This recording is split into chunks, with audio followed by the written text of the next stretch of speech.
Arsen Edson Roy Donesa, President of the Valenzuela Chapter for the year 2011, do hereby turn over this gable and medallion as a symbol of authority as President, wielded steadfastly but righteously, with courage but with humility, with determination but with compassion and understanding.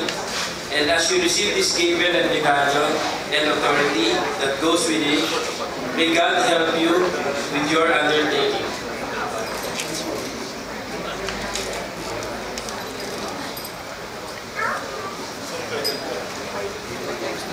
Idea.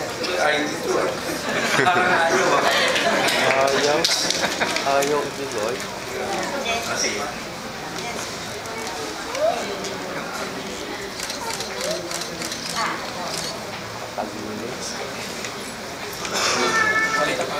Dapat yung record yung medallion.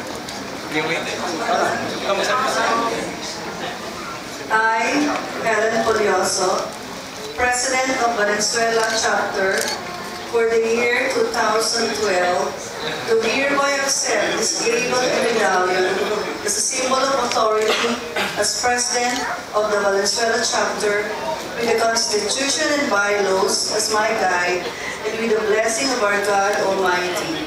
It is my covenant to wield it steadfastly but righteously, with courage but with humility, with determination but with compassion and understanding. So be it.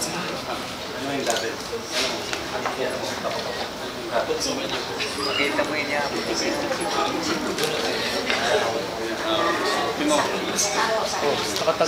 Nakatalikod.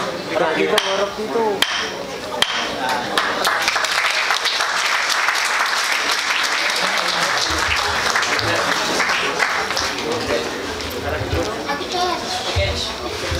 Madali ka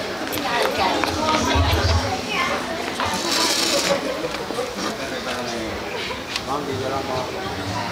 Smile lang po.